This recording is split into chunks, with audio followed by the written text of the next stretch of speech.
Under the sea. And like, So what do you want to do today?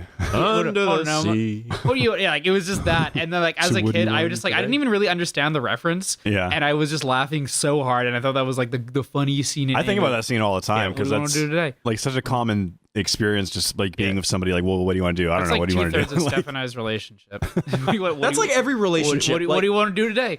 What do you want to do today? The thing that no one talks about most relationships is just a good third to more of it is just like sitting on the couch watching Netflix. That's and that's like the happiest. Those are the best parts. Yeah, no, it's like the happiest you can probably be in One our day we're society both going to today. be sitting on the couch holding hands, but hiring two different proxies to do different things.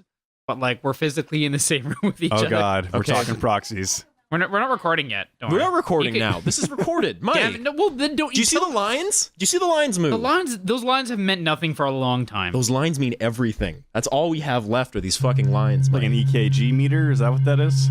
Stop playing with the bottle. This is I don't want to be the dad of this podcast, but I'll be the fucking dad of the, I'll be the negligent father. Don't make me get my belt out. We're feeling silly. We're silly Willy today. I'm very tired, but I'm tired in that way that I'm not actually going to fall asleep. I'm just crazy right now. So this is great. Mike, explain what you meant by human proxies. That's Okay. that's the start of sorry. this. Are we actually? Okay. Yes, so, of course. So we read a thing today. I think you posted it. I did. I find about these things. how in Japan they've come out with like, and I'm heard air quoting here, the Uber for what is it like? Uber for humans. Yeah, Uber for humans. I was trying to do a portmanteau in class for like an hour and I couldn't do it, and I feel kind of like a failure. Yeah. Uber. Yeah. So basically what it is, you can hire somebody to basically strap on a helmet with a iPad strapped to it, and that person will attend an event for you. And it was basically so that you can get the experience of going to the event without actually having to leave your couch. So that helmet must also have another iPad inside of it or something, because otherwise it's just a blinded person stumbling around while someone else's face is on the front of it. It was a little curious. I wonder if there's like if the camera is projected like the other way somehow. I would imagine it's just a shittier iPad in the middle because you got to save cost, and it's basically streaming the camera from the outside iPad into the inside iPad, and you're just sort of seeing like a shitty grainy version of what's going on. I just love how the description, the inventor of it says it's surprisingly natural. That's to interact Like, with I don't think that you know what you have not done a thing that is natural for the last like 20 years. If you think. Hey, Mike, I got some bad news. It's surprisingly natural is going to be the coda for the rest of the 21st century. So imagine like the first Godfather movie, but with a proxy. So it's like Don Corleone, thank you for receiving me on this, your daughter's wedding day. And you ask the proxy to shake Don Corleone's hand because you're a coward and didn't want to be there. Who will be the first of the four of us to send a proxy to the podcast? Can it be me? Can I just like go and sit in the other You room? already do it at your house. Can I go into the other room and play video games while you guys are doing this? I can imagine though a future where we all Skype it in somehow. Well, I mean, like that's not even the future. That was how most podcasts were done. I enforce strict rules on this podcast because I like seeing all of you and not drinking beer technically alone. It's great for friendship, also great for audio consistency. So Also true. Yeah. All the audio problems are ours alone. Yeah, we've had a couple like fairly rough moments involving using technology to bring someone in who isn't in the room, and kind of nice to not have to deal with that when possible. Yeah. It occasionally bothers me in other podcasts too when I hear that. I mean, some of them do a good job. I don't know. It gives it some charm. At this point, Yeah. I feel like it's totally fine. I've gotten back into doing more rigorous edits the last couple weeks, but for a long time, I was just like listening through the episode and making sure there weren't any major cuts or major issues, or cutting out all the times David said like massive blasphemies or racial slurs. But other than that, I kind of just left it in as is. You can't just drop that into this podcast. And Listen, like, man, you gotta live just your give truth, people the okay? impression that You I have gotta an N-word own it. tape somewhere, Be just honest, like falling around. The first person you're lying to, David, is yourself. No one is lying here, That was early. Exactly, you're except right. for you. Actually, That was you're lying about what I said. Look, that was early, Dave. We've all grown as Everyone's content allowed to have a creators. pre-woke period. Look, it was the moops. Okay. Deep cut. I will appreciate if anyone actually. People watch Seinfeld. People will get that. People get it. It's Super Hopped Up. It's a fair podcast about our hellish technological future. like Black Mirror, but less funny somehow. I'm your host, Chris Norris-Jones. Sitting on a couch is one Mr. David Beebe. The last season of Black Mirror was unintentionally funny. There were times. Yeah. And Mr. Michael Parker. I've only seen the first 2 episodes. You said the same thing like a month ago. I know. It's like I haven't sat down and watched any They're since not then. that long. Of season 1 or season 4? Of the most recent season. Oh, okay. It's not worth it, honestly. Yeah, there are, and we can't talk about this because you're weird about spoilers, but I would say charitably there's maybe 2 good episodes of the bunch. I liked the spaceship one. I know it was not Black Mirror, but like I guess I liked it for a different reason than it was Black Mirror. I thought it was entertaining, I guess. I'm going to say 2.5 good episodes then. I like how novel people think that World of Warcraft still is in the zeitgeist. I don't know. Just like MMOs? Yeah, it's like a kind of a silly thing to act like it's going to change the way human beings interact with each other, or like. Well, I mean, it's just going to make it worse. Yeah, like, it might change it in that like people will be more horrible to each other. It's kind of the same problem I have with Ready Player One. Is that like I just don't believe that people play MMOs anymore. Like I feel like that's like something from 10 years ago, and now we have to see a movie where that's the main like plot conceit. Like. Yeah, that movie's going to be great. I'm very excited to see that. We should see it opening night. It's going to suck for a bunch of other reasons, but it's also going to feel a little outdated, I think. I don't know. I mean, the idea of like a virtual space that everyone has kind of agreed is sort of like the new existence, I can, in some sense, understand that. Like the fact that they've gamified it and made it essentially World of Warcraft and all the other MMOs in one, like, makes it less believable. Have you ever seen the movie Gamer starring Gerard Butler? Of course I have. That's where like somebody's controlling him. Is that what it is? So basically that like they've already made a movie of like the potential real dark side of MMOs, and it wasn't a good movie. And I can't really imagine like you can really take too many more spins on that. It's like there are people like in the game. Your avatar in the game is just like a prison convict, and like.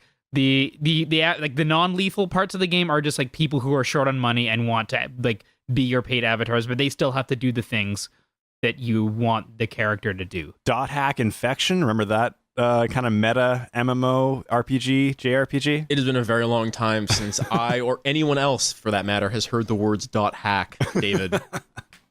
I never played that shit. I'd always see it in the periphery. I didn't know that was really an MMO. I thought it was just a weird RPG. It's not. It's just that it's like Sword Art Online, where it's like the setting is an online MMO, but you are single player. Yeah, but it's like it's meta. So it's like you're actually a person in a real world, but you're logging on to play this game which is where the game takes place. But then something happens inside the game, and then like it's real now and shit. And, all of a sudden the teddy bear comes out of the TV. Anime. Yeah. Animation. Okay. Who brought the beer today? Oh boy. Did I ever bring you guys a treat? So I saw this today in the old boozatorium, and I thought that there's no chance I'm not getting this. So I feel like you've been swindled a little bit. Ladies and gentlemen, this is a collaboration brew between Bomber and Sawdust City called Spicy Nuggs. The image on the front of this label is hops arranged in such a way that they like astoundingly resemble marijuana buds, hence Spicy Nuggs. The flower of the cannabis plant? Okay, let me just read the description, but I will tell you first that it is a 9% Imperial Rye Stout. So far, and this might be I don't know, getting in a little bit too early, but I will say the only thing I like about this beer so far is the fact that it's 9%. Yeah, like it's bad. Like I knew it was gonna be bad. It's not like quite as spectacularly bad as I was hoping it would be. The reason why I'm disappointed is because you hear the term Spicy Nuggs and you look on it, and aside from the fact that it's got wheat hops or whatever their fucking aesthetic is, they're called Nug hops. That's what it says on the side there. Yeah. There's also like chili peppers on it or something. Yeah, all right. Chipotle. So let me tell you. This ain't got no spice. This is spiceless. This is just a beer. Forged in the fiery furnaces of a newfound friendship, Spicy Nuggs Imperial Rye Stout is a festival of flavors and one effing good collaboration. Yeah, I'm not paraphrasing there. Ridiculous measures of roasted and rye malts lay the base, while spicy nugget hop hash and smoky chipotle pepper bring the heat to this massive interprovincial ale. Yeah, I'll have the nugget hop hash. So this tastes like, I mean, they really, really went all in on the smokiness of this beer. This tastes like a Caesar, like you're taking a swig of like a kind of poorly made Caesar, but also you're taking that swig of it while standing on top of a campfire. Does it? Is my palate fucked? All I taste is just a stout ass beer right now, like kind of hoppy. But no, there's like definitely a smokiness to it, and I actually kind of like the description of a poorly made Caesar. Yeah, well, it's a poorly made Caesar, and then like the smoky aftertaste hits you, and it tastes like have you ever like added like the smoky mesquite sauce to like barbecue sauce to just like give it like that, like your barbecue, that faux, that good chemical flavor. Yeah. That's this.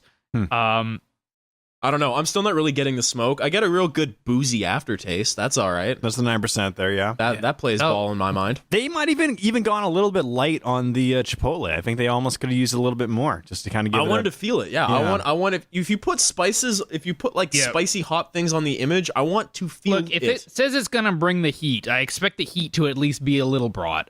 They didn't bring much heat. It could just be the fact that in December I ate so many hot peppers I have permanently destroyed my palate. I think it's I don't feel nothing. Your body has developed an immune response to immediately shut down any capsaicin entering it.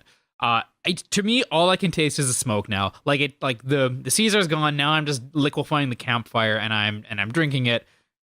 Oh man, I'm never gonna drink this again. But I had to bring it for you guys. It just looks so fucking stupid. Yeah, as a stout, it's poor.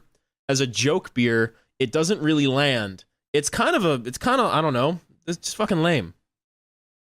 Yeah, but spicy Nuggs. I can get cheaper things for a higher alcohol percentage, and at this point, the only thing this thing is bringing to the table is the fact that if I drank an entire bottle, I would absolutely feel it. You're a man that likes a good deal. I know that.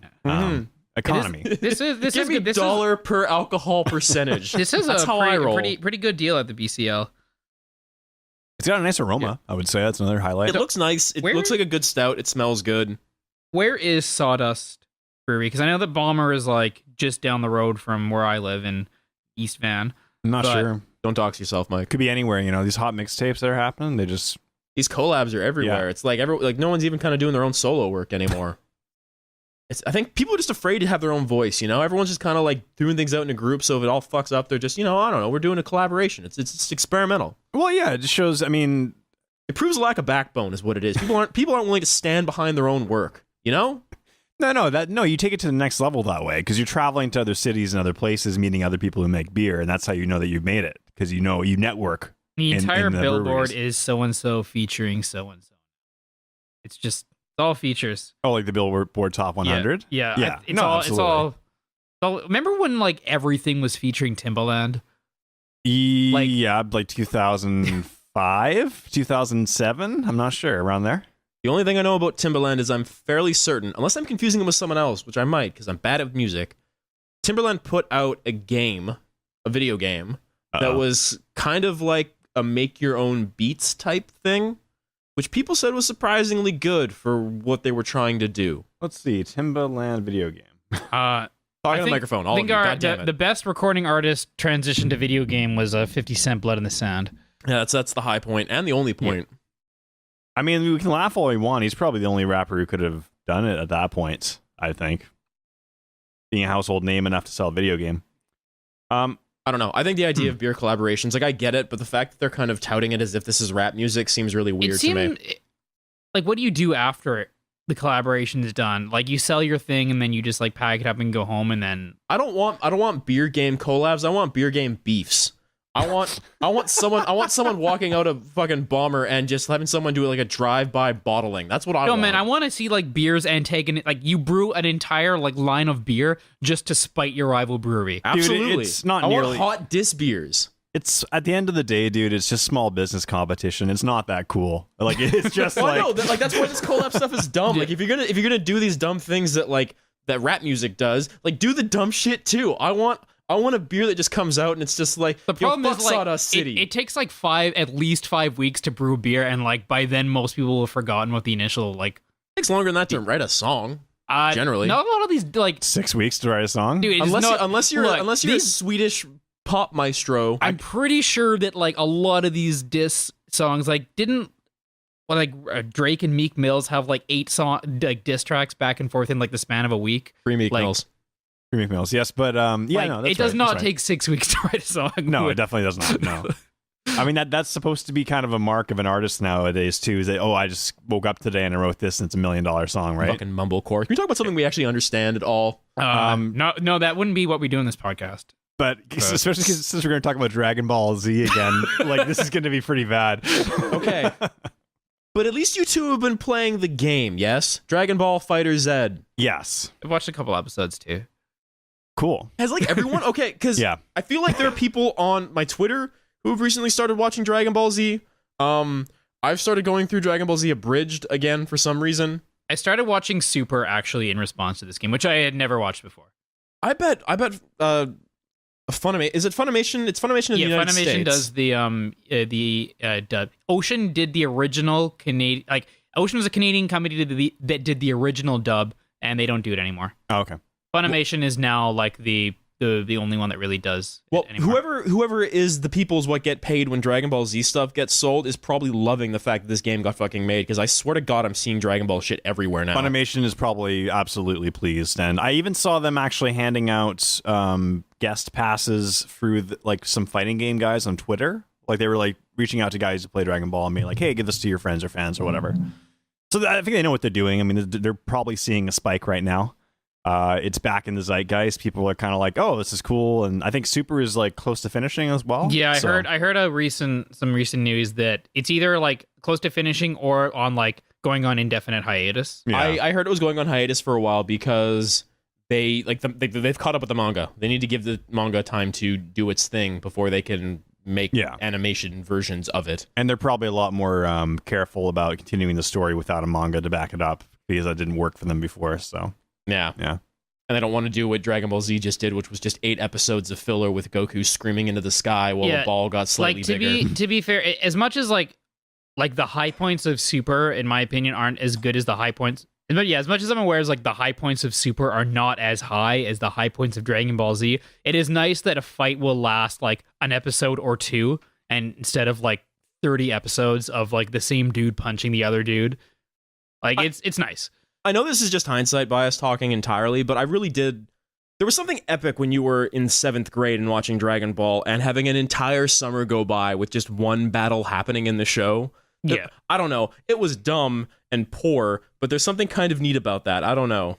I think also a lot of the huge charm for Dragon Ball Z at the time for me is because it came out, it was popular in the time before internet spoilers really existed, so that like we're watching these fights like legitimately not knowing who's gonna win, where like and I don't know, like nowadays, like, you know, either like Goku or his buddy is gonna win the fight, and if you don't know, then like somebody will have like inadvertently told you. And like, Mike, I got a spoiler for you. I know the good guys win. I haven't watched Super, but I have a spoiler for you. I'm pretty sure the good guys are gonna win. I know, but you like, Goku's gonna be there at the end. He might die at some point in time, but death means nothing in that stupid universe, so he'll be back. He'll be fine. It is kind of funny how they have like completely trivialized the collection of Dragon Balls to the point where Bulma's like, "Hey Vegeta, could you like be a doll and get the Dragon Balls for me? I need to ask the dragon for something." And then like 20 minutes later, he comes back from his search around the world. He's like gasping for breath, but he's like, "I did it." But like, where that used to be the entire plot of the show was them trying to get these Dragon Balls. I watched a couple episodes of Super, and like I thought especially the first episode was very endearing because they really like just kind of had fun with the characters, like just doing like very mundane, like everyday kind of stuff. Like, did Goku and Piccolo try to get their driver's license again? It was like Goku and Goten, like I think tilling a field, and like Goku like lifting the tractor up with one arm, you know, Superman style, like stuff that I wish was actually like in a Superman film from nowadays. And then like Vegeta, there's a whole thing where like Trunks lands a punch against Vegeta in practice. So as a reward, Vegeta has to go shopping for the mall with him and Bulma, which is like just so funny because he's like there waiting outside a changing room, just absolutely seething that the Prince of Saiyans is forced to like hold a purse and wait for his family. Like, it was pretty good. And then towards the end of the episode, they introduced Beerus, and I think Beerus is actually a really fun villain. Yeah, Beerus is the best. Like, he acts just like a cat. Yeah, if a cat was an evil fucking god, right? Is he even a villain, or is he just sort of like an element of chaos? I don't know. Like, it's like the opposite of an anti. Yeah, I guess like an element of chaos. Like, he shows up wanting to destroy the Earth, and he he eventually beats everybody on Earth, and then he could destroy it, but then he ends up like while he was there, he likes the food so much that he's like, yeah, fuck it. Like, well, that's what he was doing before, was I guess traveling to different planets and like tasting their finest cuisine. And if he slightly didn't like it, he would just blow up the entire planet. So I think he's evil, guys. I think if you blow up entire planets, you're evil. Well, I mean, yeah, but what if you're like, can an idiot be evil if they do something bad while doing something stupid? That's the moral quandary. I don't know here. what the Yes. What's happening in the world right now? You know, you've read a newspaper. Good point. Good counter argument. Well countered. I think he's just chaotic neutral. Like, if we're gonna, I don't think he's evil. I think he's chaotic neutral. I think that he's just like whatever the hell he feels like doing at that moment, he will do, and that's just. But like a lot of the time, because he has the title God of Destruction, I think he just feels like and a couple of the things that he just decides to do, like it feels like it, is genocide. So I don't really know. I mean, okay. I'm not saying the genocidal, world-destroying cat doesn't deserve the bullet, David. What I'm saying is maybe he doesn't understand what he's doing, making him some sort of evil construct, but not necessarily evil. Oh no, design. because they've already done that with maybe there's got to be like what is it, a mens rea to this? They've already done that. They already you don't had have a that, guilty mind, David. You don't have a crime. All right. They already had that with Majin Buu, where he's basically like the mind of a child with like complete destructive power.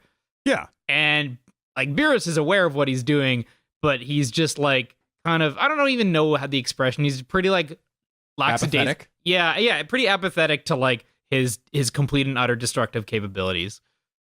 But he's an entertaining enough character that I guess I guess when you're charismatic enough, you can get away with blowing up a few solar systems. I'm willing to say the cat might be evil then. In that case, I'm willing to make that. Cats are generally evil anyway. Also true. Like real cats. Mm-hmm. Like, think what would happen if like just a Horrible random cat creatures. you just like bestowed complete and utter destructive powers to. Like, Oh yeah. like, what would that cat do?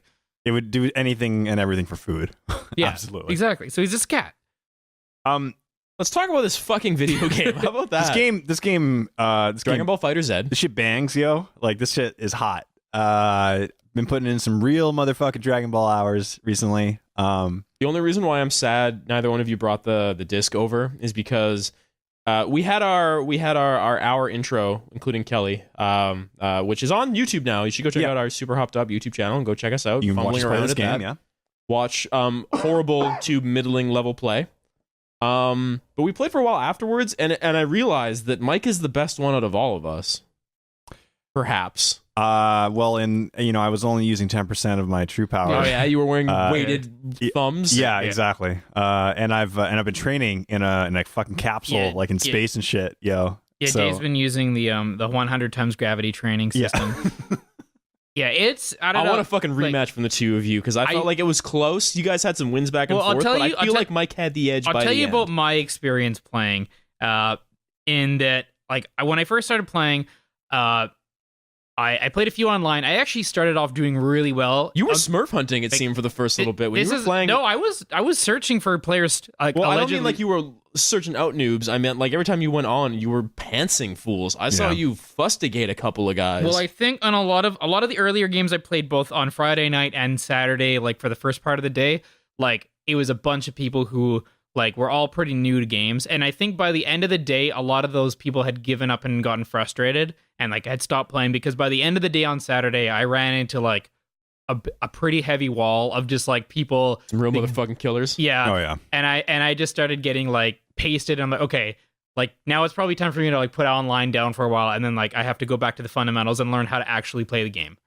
Yeah, and that's kind of the cycle that you go through, is that you kind of spend your time in training, getting some of the mechanics and the finer points down, and then you go online and test it out in a real setting, and then go for hopefully win a bit, and then if you keep losing, put it down. Don't chase your losses. Don't keep going after it if you're still on tilt, right?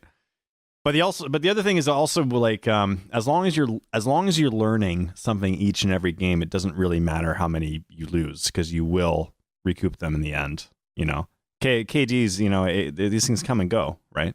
You can also hide your win-loss record, which I found out cowardice is sheer cowardice. It is. But I was wondering like why I'm like getting bodied by all these people who had like allegedly never played a game before.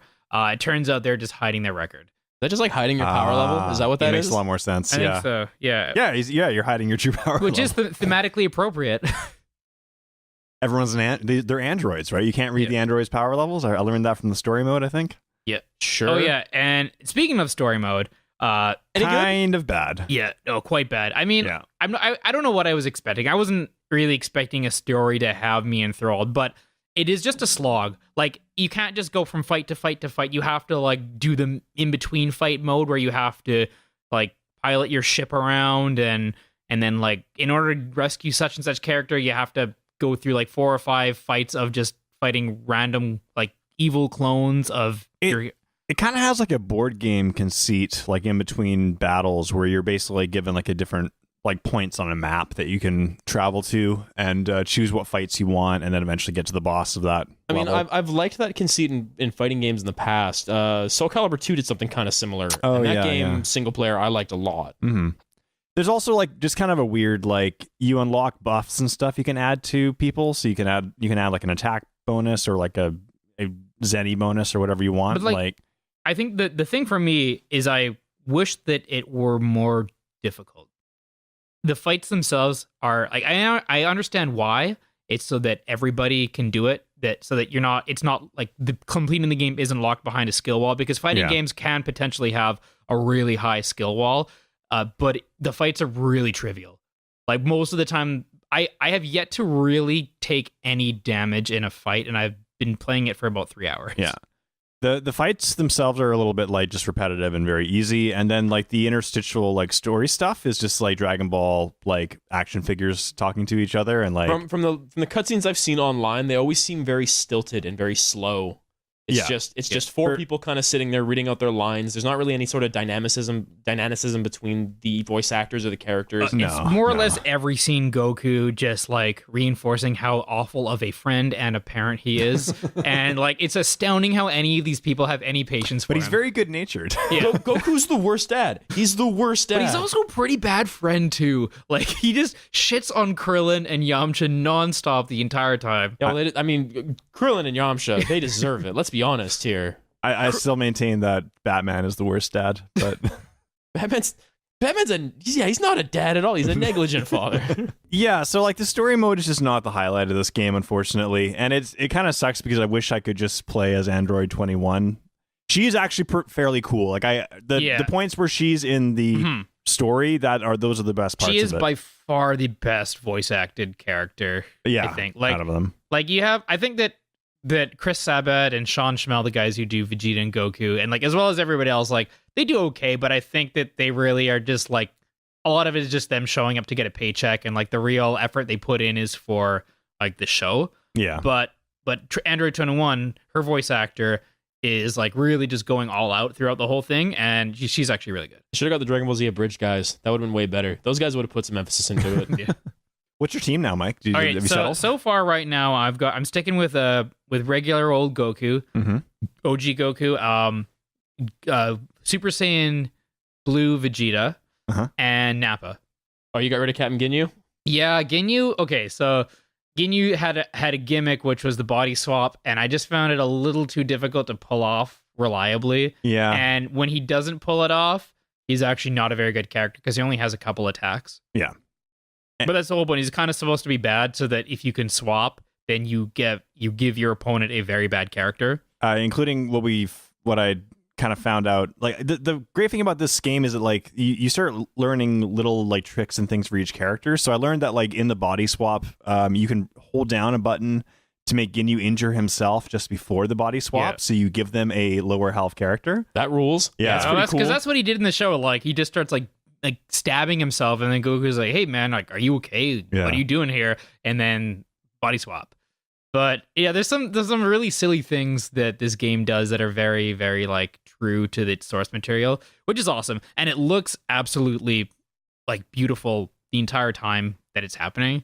Which is a lot of why I like Nappa, because Nappa is such a big character that every single one of his attacks, like, it is so satisfying when you're just like bludgeoning your enemy to death with your hands and feet. And this character is just so big, and it looks so good when he's. Is he the only really big guy? I guess Majin Buu's also pretty big. Majin Buu, Android 16. Oh yeah, Android 16. Yeah. Android 16. Cell's kind of lanky though. He's tall. He's a tall boy. Yeah, and he has a hat too. So my team is Cell, OG Vegeta, and Frieza.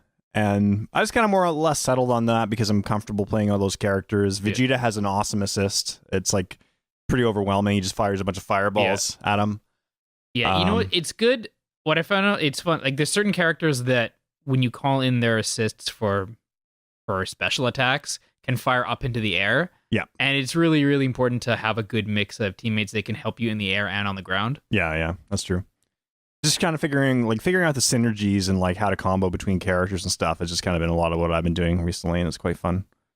So what's next? Am I sending you off to a tournament in Seattle? What's the future hold for Dragon Ball FighterZ for all y'all? There are a lot of people out there that are really good at this game already. Oh yeah, it's been crazy. That's interesting. I guess there must have been enough of a sort of correlation between how this game plays and how older Arc Systems games works, or how older fighting games in general work. I think so.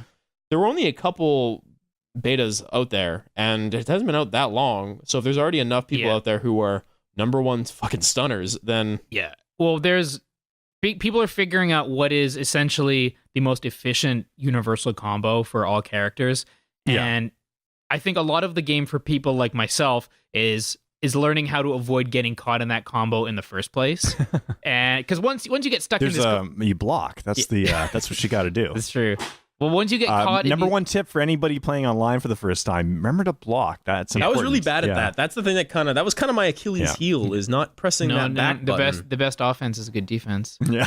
Lies of a coward. Well, and especially like, because I mean, when you first start playing online in this game, everybody is just doing super dashes the entire time, and then you can blow that up so easily. Yeah. So I've learned, and what I've been working on the last several matches that I've been doing is learning how to perfectly counter with because if you use a down heavy... Right when a guy super dashes at you, it'll get them caught in an uppercut, and then you can just go to town on them. And basically, once you perfect that, that'll get you through a lot of matches against people who don't understand what you're doing and why their bread and butter strategy is not working anymore. Yeah, which the bread and butter strategy is to press one button, like just some haymaker. Like, whoa! It's I don't know. It's a silly thing when you start realizing that it's just about learning what your opponent is doing and then doing the exact thing that they hope that you don't do. Yeah, I mean that's a fighting game. That's a fighting game. Yeah, is that like you learn how to punish things that are unsafe, and you know when you are safe or unsafe. That's like a fundamental kind of thing. I mean, to your point, Norris. I mean, I don't even think it really matters how long the game has been out. The people who are like particularly good at fighting games, it's a school of thought. Almost, it's a school of thought, and it's like. Especially like amongst Japanese fighting games, there is enough, I think, similarity in style that you can put it all together. Yeah, it's a 6-button fighter. Like it's going to have the same, more or less the same controls. I don't think any developer is going to stray too far away from that basic framework because it allows the fighting game crowd to feel very comfortable hopping into it. But what this game does do that's really interesting is that it has the auto combo system, which allows new players to just mash light or medium to get their character to do something really cool and feel really good about while they're doing it, and keep matches like kind of not too far out of like. It allows you just like to feel like you're keeping up a little bit these matches. Yeah, absolutely. But it's like it's a pretty good balance though, because like the auto combos are good, but they're not the most optimal, and they don't generate the most meter. Those are kind of the trade-offs that you have. So then you can learn your character with a bit more in-depth knowledge, and then you can do things that are cooler overall and win matches easier.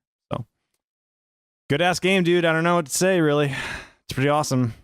Yeah, it's a good-looking game. It plays really well. Within the fights, I mean, I think a lot of this game's flaws have to do with everything that happens when you're not in a fight. The lobby is the lobby system is the lobby system seems fucked. It was like you made a wrong decision in the menu and you got bumped out of the goddamn server. Well, I remember like I was going through this menu and I was like getting super frustrated at how annoying it was, and then Steph was watching me play and she's like, "Oh, these characters are all so cute. I love this so much." So I guess it's just like not for me or for any of us really, but it has its appeal to some people. Well, I mean, and that's kind of like where I feel like the majority of the loot box content really goes to is like unlocking new chibis to walk around as. I mean, don't get me wrong. I love the chibi stuff. I feel like the most fun I had watching that game, other than some of the fights you guys had, was just watching little tiny Super Saiyan 2 Vegeta just kind of fucking amble around this training area. I love the stuff in the beta that people were doing when all the servers were crashing and just everybody in one lobby dressing up as the same character and just like arranging them in stupid shapes. Yeah, that's pretty funny as Some well. Habbo Hotel shit. I don't know. It was so stupid. But I don't know. It's silly. And I really like how the loot boxes are, it's like a step below character skins. It's stuff that there's no reason that anybody should get upset about there being loot boxes for. No, absolutely not, because you're just unlocking colors, and like it's a very simple, straightforward way to unlock colors if you want to go with it. Like, and like that's the thing is that like especially Capcom games are so fucking absurd with how stingy they are as far as like content like that. Well, something I read about, or somebody was talking about who kind of knows more about the development process than I do, but they were saying essentially that with this type of game, because each frame of every character's animation is individually shaded and colored, in order to if you're going to do new skin, just like for example that one few episode arc where Goku wore the Saiyan armor, if you were going to like plop that skin onto Goku, you would essentially need to reanimate every one of his frames. Yeah. So at that point, it's not much more effort to do an entire new character. Yeah. So it's sort of, you're at the point where I can't really ever see alternate character skins being introduced just because of the amount of work that would be required. ArcSys doesn't really do it either. Like they just do different colors for the most part, not necessarily entirely new skins. You can do that in a day. That's it's just a palette swap. That's relatively easiest to do for everybody. Which is too Goku with armor would be a new character. Frieza with a gun will be a new character. Krillin with hair. Krillin with hair will be a new character. I think that would be cool, but I can understand, like after that explanation, I can understand if it never ends up happening. Yeah, but I like Capcom actually like Marvel was like the fucking worst with this. Like with the base game, none of the characters have alternate skins that you can unlock. You can only fucking buy for like $4 or $5, maybe $6 Canadian a pop, a new costume for each fucking character. Yeah, it's a bad deal. Don't do it. You don't need to do it. Yeah. It's a bad thing to do. Monstrous. Hey Capcom, do more of Resident Evil 7 and Monster Hunter World. Do more of that and less of the fucking shit you've been putting out otherwise. Thank you. That's what I was thinking when you were shitting on Capcom, deservedly so. Is it seems like Capcom's got another win on their hands with World, and I guess that's a good thing. I guess Kelly's not here. Our man on the street, our guy, our super hopped up correspondent from Monster Hunter World isn't here tonight. He had another thing to do, but I assure you, next week, for all the Dragon Ball bullshit we're talking about tonight, you'll get an equal dose of all hunting Rathalos or furry fuck monsters. I don't know what they are. Watching Ryu fire a machine gun at a fucking bat thing. Not cool. Don't like that at all. Pretty good actually. That's super fucking weird. That's a blessed image. That's absolutely cursed. I mean, I guess we can wait for Kelly, but like I have no idea what Monster Hunter is. I know what a monster is. I know what a hunter is. I assume like you are a hunter who hunts monsters in Monster Hunter. That's like the math that I've been able to apply there. But what is it that makes this? Because this game, I mean, I know it's not the first in the series, but I had really not heard much about it. I think that maybe it's just not really run in the circles that I've been in. Monster Hunter games have always kind of existed in the periphery for me. But this one has really taken off. Like, people are fucking talking about this game. So what is it about this one that seems to have people really hooked? PS4. Okay. Yeah, that's essentially it. Like, because like I think 3DS was kind of a niche thing still. Oh, so they've been predominantly handheld games? Yeah. Oh, okay. To my limited understanding, and I'm probably sure I'm at least partially wrong, as this podcast always is, initially, like the really old Monster Hunters were console games, but then those games mostly kind of got their lift in Japan. Yeah. And at the time, at least, when Monster Hunter was getting bigger, it was also the time when like mobile games, console game, like handheld games were also lifting off in Japan. And so they went where the action was, which was why I think it was for the Vita for the longest time. Like the biggest reason people told me why the Vita sold in Japan is because you would go on a subway and everyone would have their Vita and be playing fucking Monster Hunter. Now, is it like Final Fantasy where No. you level your dude up, or is it sort of like Pokemon? The story from what I've been told is negligible. There's not a lot of anything to that. It's all just a gameplay loop is what it is. It's a gameplay loop of grinding and fighting bigger and subsequently scarier monsters. Yeah. That's all it is. Which there's something pure to that. I don't know. Yeah. Okay. I mean, it doesn't seem like it's for me, but I'm curious to see Kelly's thoughts on it because I know that he's not the only one who's been super stoked for this game. Like, a lot of people have. Every little while, I just see on Kelly's Twitter, he's just putting out a new picture of his guy wearing a dope new piece of clothing, which I guess is like the real point of that game. No, exactly. You are crafting newer and better costumes for yourself. I mean, I can definitely see the appeal for that if you enjoy the gameplay of the game itself, like making your dude just look as cool as you can make him look. Yeah, it's not for me either, but I can tell that it's for a pretty good subset of people. Yeah. It's for me like a year from now with all the DLC. Yeah, that's what it is. Well, January 26th is a really good day because both that game and Dragon Ball released. Yeah, and I want the complete edition of Monster Hunter World, the gold edition. I don't know. I feel like secretly I would actually really like Monster Hunter shit. I just don't want to go down that path. I got shit to do. I got things in my life. It seems time consuming. Yeah. There you go. And that being said, I understand the time commitment to become good at a fighting game. Oh yeah, but you got no leg to stand on over there, Mister. Oh, I'm gonna try to get good at a fighting game. Good luck. Yeah. All it takes is a couple of matches in a row of me barely getting a hit on my opponent before I just like put the controller down. I'm like, no, I never want to play this game again. The salt is real. Yeah, the salt is real. I get the tilt happens so quick in games like this, and especially because unlike games like Hearthstone, which is another game that I've got into doing a lot of like online competition, you can't slow it down. You can't just okay, give me a couple of seconds. I got to think this turn out slowly and cautiously, methodically. Time out.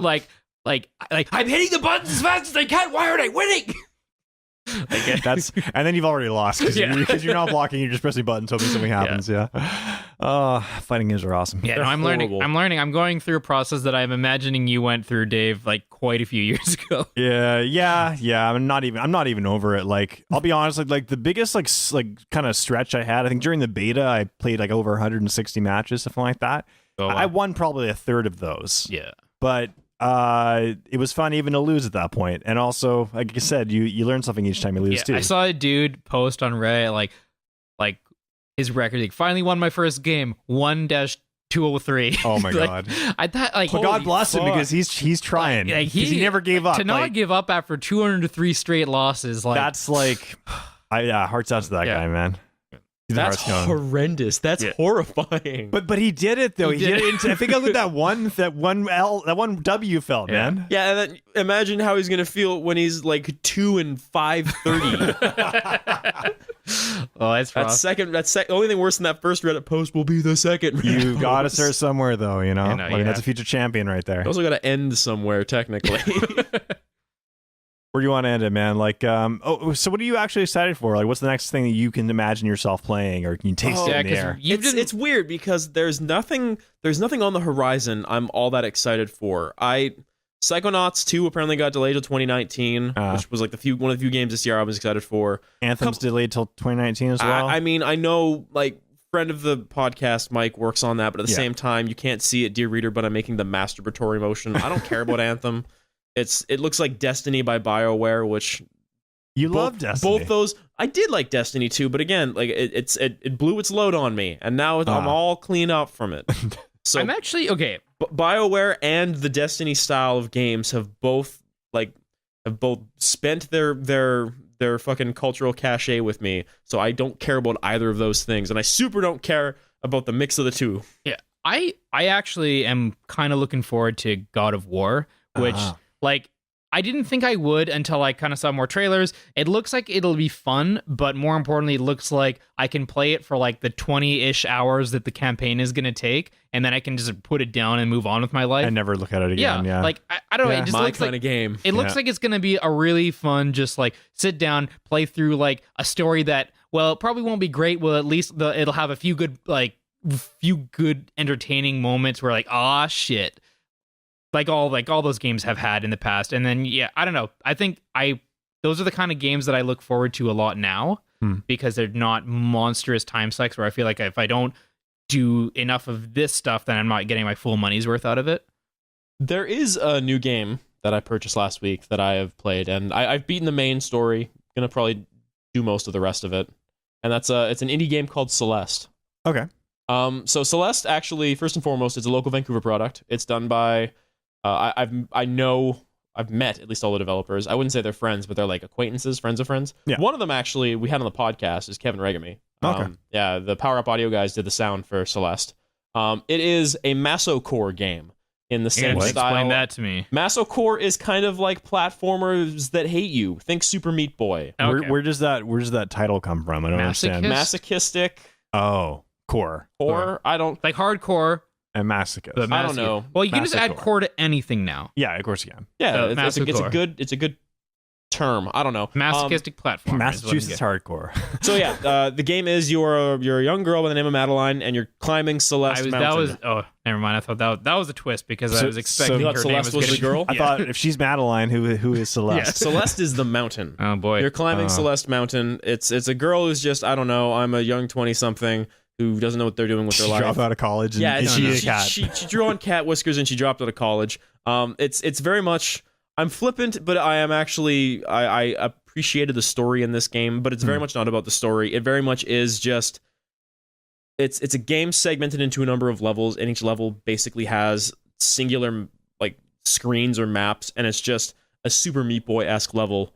You go through a series of very difficult jumps. You have both a jump and then sort of a double jump dash. The controls are very tight. They need to be very tight because the levels are very demanding. And there's a lot of mechanics introduced over the course of the game. You have different ways to jump, different styles of platforms, just things being added in and added in and added in. And it's very good, one of those. If you've ever enjoyed Super Meat Boy, this is maybe the closest kind of heroin drip that I've had since I originally played Super Meat Boy. I'm kind of curious. Like, okay, so I played Super Meat Boy when I was unemployed, living with my parents. Living the life. And the best of times. I just don't know if I could do it now. Like, I almost kind of want to get Celeste because I am curious. Like, could I do it? Could I still play a very punishing platformer game? I think you at this I think stage you in my could. life. It's what it's I played. hard, but I would say like Super Meat Boy at its angriest was a motherfucker. But I'm wondering, like, this game's just kind of like a brother fucker. This game's just not nice. It's not horrible. I'm wondering if now I would have the patience to finish Super Meat Boy while I have other stuff going on in my life. I don't know. Super Meat Boy is a great game. That's a But game I feel like you can pick up Super Meat Boy and put it down again. Like Yeah. like I've kind of been fucking with Rogue Legacy again recently, and that's a punishing platformer. I would say. that game is also very fun just to kind of pick up and play for a bit. And then So put is Celeste. The way Celeste works is, again, they've got segmented levels, but they've got a very dynamic save system where you get to a screen, you save and quit. When you start back up, you're starting on that screen. And when you die, it has the same Super Meat Boy where you count to 1 and your character's already back. Like it knows it. The developers, they know the important things about those games, which is just it feels good, and you when you die, you're already back. Yeah, in I think that is what made that is what takes Super Meat Boy from being extremely frustrating to incredibly addicting. Yeah. Is that you're instantly back. Like, you die, then like the next second you're playing again. Absolutely. Like, if there was even like a 5 to 10 second load time, I don't think anybody would have had good things to say about Super Meat Boy.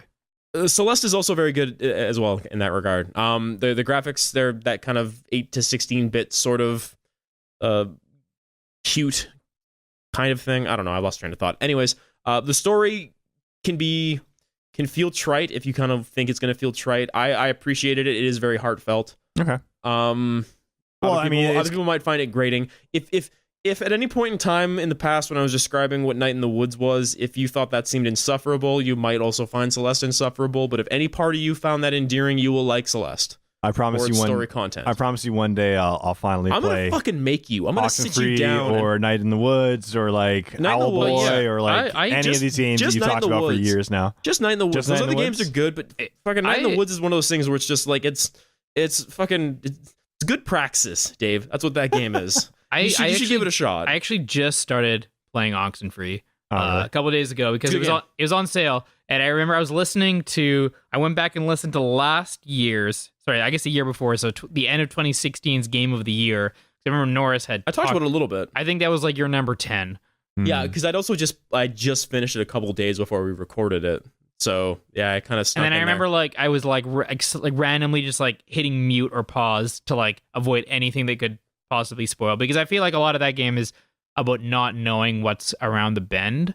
But it seems kind of cool, and I really like the ambience of just being able. I think it's the radio. The radio does it for you, creating that like slightly spooky, like radio static is an inherently scary noise. Absolutely. Silent Hill effect. It's fucked all our brains. Yeah, Silent Hill especially. Yeah, and that's all I want to say about Oxybreeds. And that's all I really want to say about Celeste. If you like Super Meat Boy meets indie game. Super Meat Boy meets To the Moon or something like that? Thank you. I was going to say Okay. Night in the Woods, but that didn't feel exactly accurate. Yeah, if you like Super Meat Boy meets To the Moon, you will love Celeste. It's a very good game. Okay. I will probably be... There's a chance that when our Game of the Year stuff comes up in 2018, I will be talking about it. I got one last thing I want to bring up. This is, I feel, the most important topic of the entire night. Okay. The super double plus important. Okay, I'm waiting. Gentlemen, Uh-huh. they are going to make a Duke Nukem movie. They're going to make a Duke Nukem movie. Guys, they're going to make a Duke Nukem movie. It's going to star John Cena as the Duke, and it's going to be who? directed by Michael Bay. John Cena, star of Wrestling Mat and kind of Screen. I think he was in one of those awful wrestling films. Starring John Cena, directed by Michael Bay, sounds like just like a 4chan one-upping each other kind of thing. Yeah, and then right, you just, you're right. That's, It does just where, sound that's just awesome. where it ends. Like, we can't do any better than that, boys. Pack it up. We're done. I mean, Duke Nukem is just the kind of person we need in this, PC gone wild kind of. He's gonna, he's gonna be for sure the violent left. Duke Nukem. No, that's the first thing I thought is like, how do you do a Duke Nukem film in 2018? What does that look like? Well, you put in a hashtag #MeToo joke that's like very, very wrong. That's just Uh, in very poor taste. yeah, you. But I mean, Duke kills pig cops, which I can get behind. Actually, that's right. So he is kind of a comrade in that respect. He hates the pigs. Shit, dude. I don't know, dude. It can only be bad. Like, it's a video game thing, and it's like a dead property. You're based on pretty an much. IP which has not been culturally relevant for about 2 decades. Yeah, like has any like regular like normie person played a Duke Nukem game or even thought about Duke Nukem in years? I picked up Duke Nukem, Forever for like $5, and then like all you got guys told me was swindled. like, you got swindled. Yeah, you Yeah. got swindled. Yeah. You got cheated out of $5. You could have bought a poor sandwich with that. Had way more fun. What about John St. John? He's not involved, or what? Fuck, no, it's the greatest thing too, because not only is John St. John not involved, he's pissed. He put a tweet out, I want to say late last week, to the effect of, like, oh god, what was it? It's like, Duke shouldn't be real. Like all real video game films are terrible. Duke Nukem should be in a CG film because CG video game films are the only good video game films. Oh, and also, I can voice that Yeah, character. it's funny how that arrangement seems to benefit one person in but particular. I mean, yeah. he's blatant about it. He's just like, I have been Duke Nukem since 1995. This is my character. Let it stay that way. Oh my god. Hashtag like and subscribe or whatever. Yeah. Duke Nukem is basically in the White House, right? So, I mean, do we have to like endure him on the silver screen as well? Like, it's too real. That's why I don't know. I was thinking about this for a little while, and I was trying to think of the good script for a Duke Nukem. Like, well, you something have in to the Duke explain Nukem why the universe. cops are pigs, like giant ravenous, like kind of Bebop Rocksteady looking monsters. That's just all cops are pigs. It's fine. It's a they live reality type thing. That's fine. Better idea. We do a fucking like Michael Bay super movie. It's Teenage Mutant Ninja Turtles X Duke Nukem. Do you think that in like, I think it was like 2000 or like 1999 when Michael Bay directed Pearl Harbor, do you think at that point going through his mind was like, yes, I am going to be like a good director and people will think of me when they think of like, so like the thing. Michael Bay has always known like- how his bread was buttered. Like, he's there was- known his stick. Do you think that there was a time in his life where he thought of himself as like a well-respected? He still thinks he's he is in some. No, he weird, thought Pearl Harbor was the best war movie ever made. Probably. in some weird, absolutely 2018th way. Michael Bay is a great director.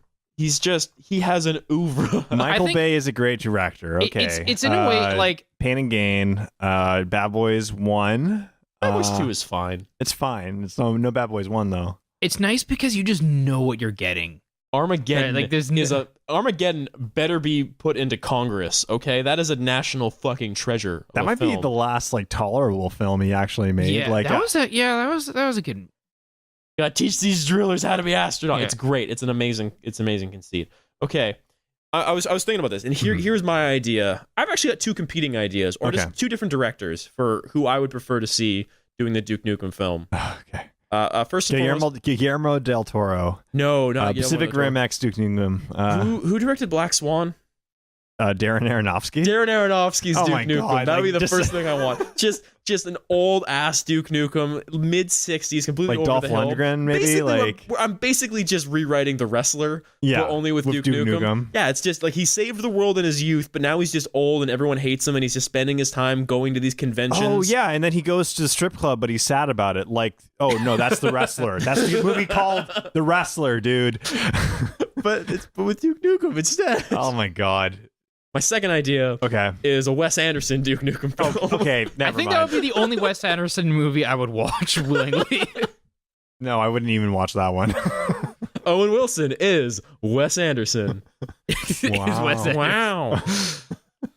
Ow, these There's cops. just no way to make a good movie about something that doesn't have a fucking plot. He's just a character. He's just a a dude mascot that like lets a was just nerd a- live out fantasies about being good looking and being able to take and it wearing out a on red people. tank top with like, shoulders, He real was the- shoulders. He was the shittiest idea of male masculinity in the early 90s. I don't know. Yeah, that is. You can't really say it any better than that. I respect John Cena so much more than I like Duke Nukem that I kind of don't even want to That's see how him. I yeah, feel. like Yeah. I I thought don't that even John really Cena, like John like, Cena, but I know he's a good dude. Like, don't do this. John Cena, like he puts out a lot of stuff, and like he's like, okay, he's a pretty woke guy. Like he's not. He doesn't look at the Duke Nukem character and be like, oh yeah, this is my kind of dude. And nobody at us if like John Cena is a sex pest next week. Just don't just give us the benefit of the doubt right now. We know what's gonna happen. We know everyone is ruined. We know all actors are terrible. Kill your gods. But just right don't now, ask. I do feel more for John Cena than I do for Duke Nukem, and I kind of don't want to see him debase himself. I don't want this to drag him down. Don't let John Cena. Was The Rock busy? Was The Rock too busy to do Dude, The Nukem? Rock is not going to do a fucking Duke Nukem film. He's going to do the Rampage film. Fuck yeah, he is. It's already. That movie's Wasn't that- actually okay, coming wasn't- out. Yo, I've seen the trailer for it. Like Yeah. it's a real ass movie. That was so wild when we went to see Justice League and they showed fucking two movie trailers with The Rock in yeah, it. Like I it was remember, Jumanji and Rampage, like back to back, like or something like that. Always busy. He's the number one paid actor in Hollywood, I think. I'm willing to say that. I don't know Yeah, if I think can you're actually verify right. I think you're right on that. Yeah, Yeah. and future president of the USA. God willing. Yeah. I'd vote for him over Kennedy any day. Yeah, is that it? Are we That's all, done? folks. I think we're That's it? gassed. I think that's good. Yeah, I said a political thing and everyone just kind of sighed, and then we're just going to end it on Oh, there. we got sad. You made us sad. yeah. The world's so hard to think about right now. Yeah, it'll be even harder with a Duke Nukem movie in it, though. Duke Nukem for president, 2020. God, I mean, we can only hope. Let's just start voting for caricatures. Let's do this. Hey, you saw where that got us in 2016. I kind of never liked the so and so for president kind of like gag or meme after like Glenn Benton, who is the death metal singer of the band Deicide, who just has like a upside down cross like burned into his forehead, and that's his entire personality. Is that he did that when he was like 18 and thought it was cool. And he just rolled with it for the rest of his life. Yeah, and then like they included like a Glenn Benton for president patch and like a Deicide album, and I thought this is like the lamest. This is the lamest this joke has ever gotten. The only time I think that's acceptable is the idea of joke candidates for leading a nation is if you do it the way the UK does it, where when they have at least one of their debates, they get all the French candidates on top too. So next to Theresa May and the boy himself, Jeremy Corbyn, you've got a dude dressed up as Darth Vader and like some other guy who's just like screaming about destroying the National Health Service. And two guys up top just fighting about whether or not Wales and Scotland should form their own nation. Wait, It's fucking great. There's got to be awesome. some kind of screening process. You can't just get anybody. I there, can show you some pictures that would surprise you. No, that's how democracy works, boys. Yeah, just get John St. John dressed up as Duke Nukem to run for the next election. I'd vote for him. Yeah, Johnson. All right, we done? Yeah, we're done. Let's get out of here. Okay, we're done. Mike, anything else left in you? Anything else in the chamber? Absolutely not. All right. Okay. We did it. We killed it, guys. Woo! Boom. Got it in one. This is Super Hopped Up for a podcast about trenchant political commentary. I am your host, Chris Norris-Jones. We are on Stitcher, iTunes, Google Play Music, I think now. I think we finally did that. I think it was a thing that we did. And wherever else podcasts are held. We got a Facebook group. Come find us. We have a Twitter at Super Hopped Up. We have an email, superhoppedup@gmail.com. We got a Discord. I don't know how to tell you guys about the Discord. I think we put something up on the Facebook group if you want to get on our Discord. Our Discord's pretty good. People hang out, we talk, we wild out about shit. It's a good place to hang out. And if you want to tell your friends about us, be very appreciative. Also the YouTube. I can hear Kelly screaming at me because he's not here. There's a YouTube channel we do. We have a lot of content coming out. That's Kelly's baby. Yeah. Don't drown that baby. It's a good baby. Watch the Dragon Ball stuff, watch the Hidden Agenda stuff, and more to come. Got some top-notch commentary. Yeah, we're gonna do more of that Hidden Agenda stuff, which I think is gonna come to blows, so that should be cool. And yeah, and then tell your friends about us. We'd very much appreciate it. Gentlemen, final thoughts. Of all the video game movie ideas, why haven't they done a proper animated Mario movie, in the current style of Mario? I don't think Nintendo would let them do that. I think why doesn't Nintendo do it then? Because I don't think Nintendo. Once bitten, twice shy. You ever watch the Mario live action? No, but not the live action. I know, film. but still, it's film. They're really weird about their IPs in a way that no one else in the world really seems to get them. But they're beloved too. I think it's a missed opportunity. Maybe I feel don't know. like even aside from the live action Nightmare from the early 90s, there was a lot of stuff in the 90s that had Mario's face on it. There was a cartoon in the 80s and 90s. There was some other stuff, and I think Nintendo just felt like it diluted the brand, just made it seem chintzy. How about a live action Legend of Zelda, but in the style of Peter Pan? You have a girl play Link. I'd be okay with that. Yeah. I want a girl Link to be in one of these games in the near future. Partially because I think it's due, and partially because I really want to watch the chuds on the internet. Yeah. Oh my god, that would be such a good day. Yeah. That would be such a good day. Gamergate is still the culture war. You know that, right? Everything is a culture war, and fucking. I hope all the Gamergaters get the bullet, David. Mike, final thoughts? Vegeta 2020. Fucking Suicide 2020. There we go. Let's all just walk into the ocean. Rule by strength. Only the strong survive. You'll never win unless you unveil your true power at all times. Yeah. Kakarot! On that note, see you guys all again next week. Peace out. Love your